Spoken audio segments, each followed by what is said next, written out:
If everything changed tomorrow, your job, your funding, your market, who would you call first? Not to fix it, just to help you think through it, to get grounded, to remember who you are and what matters. If no one comes to mind immediately, you're not alone. Most high performing leaders are overconnected but under supported. And when things get hard, the default is to isolate and push harder. But here's what I want you to hear today: community isn't a nice to have, it's your most underutilized leadership strategy. In uncertain markets, it's not your intelligence that makes you resilient, it's who is walking with you. And if you know anything about the last 2.5 years of my life, you know that I am the person to listen to about this. So, what I want you to do is keep listening. Grab a notebook, especially if you're not one of my neurodivergent folks. Writing things down activates embodied cognition and makes the ideas stick. This session is not about consuming, it's about integrating. It's that important. Okay. Businesses and careers don't collapse because of a lack of ideas. They collapse in isolation. When you are disconnected, decision making slows, self doubt ramps up, your vision narrows. When you are supported, you move faster, you access better options, you regulate your nervous system. Oh, Lordy, is that important? This is not about networking. It is about having your people, the ones who challenge you, who anchor you, and help you remember the long game when the short game gets loud. I want you to write this down. Who are the 3 people in your world you would go to for perspective when things feel unclear? Write their names down. Circle anyone you haven't talked to lately but want to reconnect with. This is your current resilience circle. I learned 2.5 years ago who was in my circle, and most of them don't live anywhere near me. And sometimes that is totally fine. But sometimes you do need people who have your back, who do live near you. And that is one of the things that I have worked so hard on in the last couple of years. It's one of my come froms here. So you really do want to listen to me on this, people. So look at that name that you circled, or the names that you circled. You're going to reconnect with them, and you're going to follow up and let me know that you did it.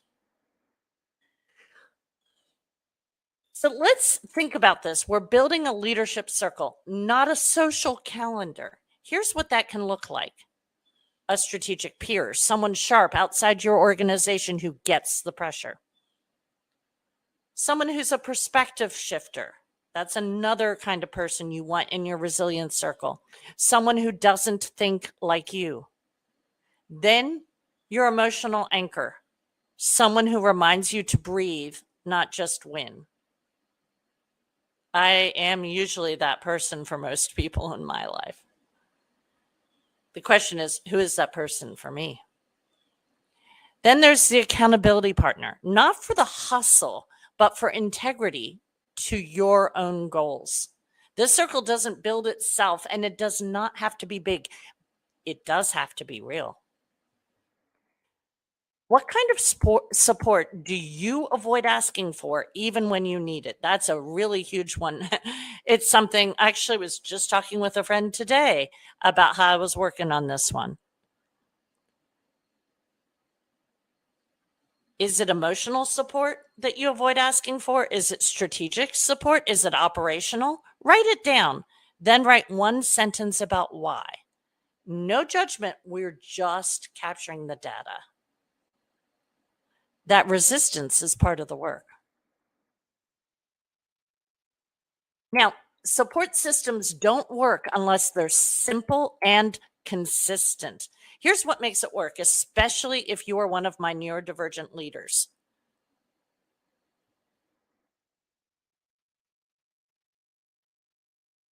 For some people, it's Voxer over Zoom. For some people, it's the opposite. Um, I have a lot of people in my life who love it when I send them audio messages via text or Slack. Absolutely love it. They love hearing my voice. That really matters. I have a couple people that are a whole lot like I used to be, and that is not going to work. I got to type words or I got to get on Zoom with them. Know your people. Recurring walks and talks. This really makes it work for a lot of folks. Co-reflection calls every 30 days, having a monthly call date. Text chains instead of coffee chats. That can be huge.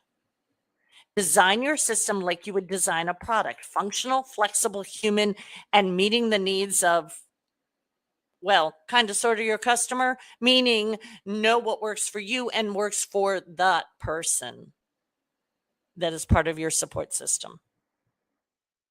Like I said, I used to be one of those people. I could not stand audio messages. If somebody sent me one, I could not bring myself to listen to it.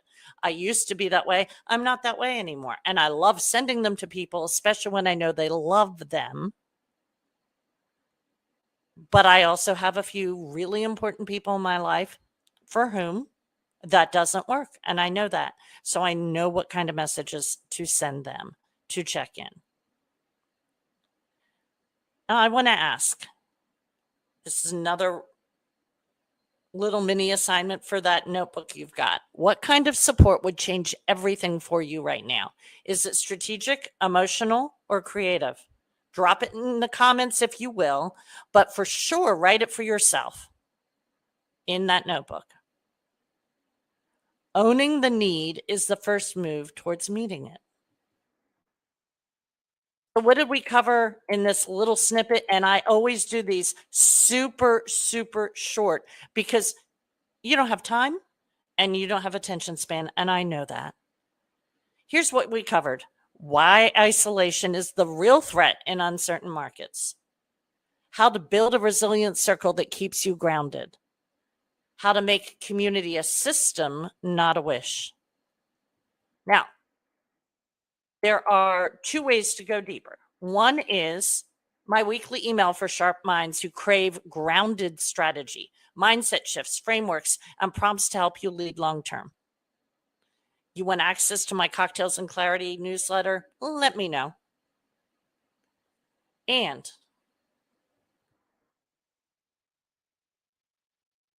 I offer private focused calls to explore where your leadership needs stronger systems and stronger community.